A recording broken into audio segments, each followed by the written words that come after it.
আসসালামু আলাইকুম ওয়া রাহমাতুল্লাহি ওয়া বারাকাতুহু। সম্মানিত ভিউয়ার্স, আজকে আমরা জানব রোজা ভঙ্গের কারণসমূহ। 15টি কারণে রোজা ভেঙে যায়।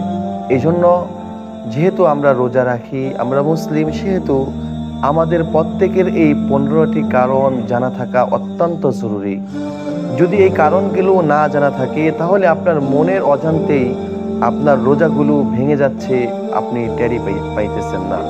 এজন্য চলুন আমরা রোজা ভাঙ্গার 15টি কারণ জেনে নেই। প্রথম নাম্বার কারণ হচ্ছে ইচ্ছে করে কেউ যদি বমি করে, ইচ্ছাকৃতভাবে, যেভাবে আমরা বুঝি, সে যদি বমি করে তাহলে তার রোজাটি ভেঙে যাবে।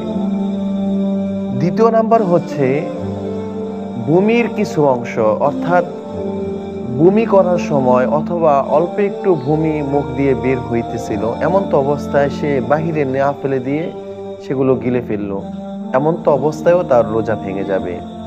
3 নাম্বার কারণ হচ্ছে মা বোনদের মাসিক এবং ঋতুস্রাব। যদি রোজা রাখা অবস্থায় যদি কোনো মা এবং বোনের যদি মাসিক হয়ে যায় তাহলে তার রোজাটি ভঙ্গ হয়ে যাবে।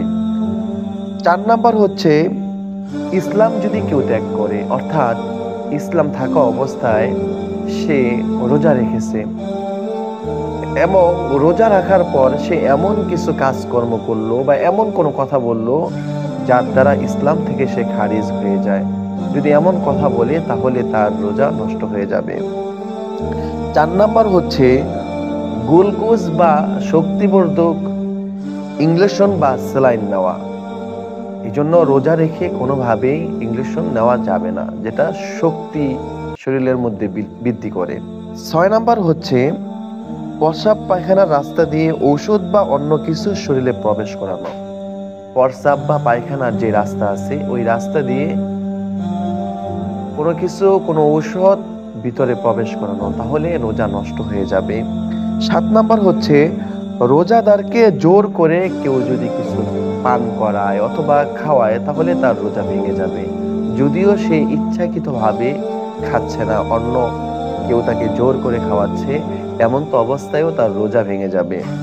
নাম্বার ইফতারের সময় হয়েছে এটা ভেবে ইফতারের সময়ের আগ মুহূর্তে ইফতার করে ফেলা। আমাদের সময় এমন অনেক হয়ে যায় যে ইফতারের সময় হওয়ার পূর্বেই মনের ভুলে অথবা ভেবে ইফতার করে ফেলে। এমন যদি কেউ করে ফেলে তাহলে তার রোজা নষ্ট হয়ে যাবে।